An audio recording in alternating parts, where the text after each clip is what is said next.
First of all, I wanted to thank all of you for a wonderful evening and a lot of great information on our community. Thank you. Sean, you talked about our veterans, and it seems on every street corner or on the streets of Bellingham, we see our veterans. What can we be doing as a community to help further support them to improve that situation? That's a really good question, and I think that that's something that we're going to have to work on as a community. Engage them. You know, they're the invisible, you know, majority. You see them out in the world, but we don't engage them. We just pass by, or we hand them money, or we hand them food, or some people, you know, do terrible things sometimes. So they need our help. They may not always be receptive to it, and that's something that we have to address on a, you know, case-by-case basis. But ultimately, just engaging them, smiling at them, treating them like human beings is the first step, I think, and really talking to your community leaders about what we can do to help, and getting involved. We have, like you said, lots of large homeless veteran population, and you know, I try my best when the opportunity presents itself to engage them and ask them questions, and just, you know, check in with them, ask them about where they served, what they did, you know, and you know, ignite that conversation.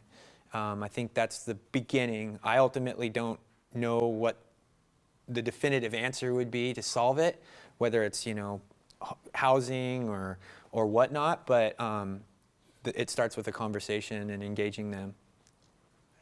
Thank you.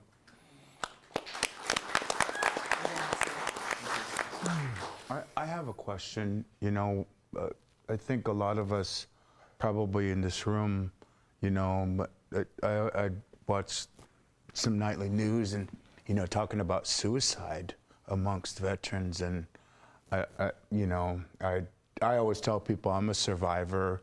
I shouldn't be here, but, you know, knowing the signs, knowing how people post on social media, you know, how can we help our fellow human beings and our veterans recognizing and you know, talking about it? Yeah. Because a lot of times we don't talk about it, and it's important, you know. I went through a training a few years back, and it was really profound. It was actually on a military installation. It was on Joint Base Lewis McChord, and it was us, civilians technically, you know, we were veterans. A group of us, a contingency from growing veterans, stayed on the base, and went to this intensive 3-day training with active duty military. So it was a really interesting process, because you see, you know, essentially an institutionalized person. You know, they're in the system, they eat, breathe, live the system, and then when they get out, that rug is kind of pulled out from underneath them. So there was that juxtaposition of us being like, hey, I know what it's going to be like when you get on the outside, and they're like, you know, they're still green, you know, and in that training, a huge part of it was just, and it's hard to just ask the question, to really be honest with yourself and that person. If you truly care about them, you'll ask that question. You'll say, are you suffering? Are you thinking about suicide? Are you having suicidal ideation? You know, and there's a million different ways that you can start that conversation, but ultimately what it takes is that engagement, that initial push. And it might be met with resistance, and it might be met with a whole mess of reactions that you might not be prepared for, but ultimately that doesn't matter, because what you did is you triggered a process. Mm-hmm. And whether it's for you or for them, and that's just the best way to get it started. Ask the darn question.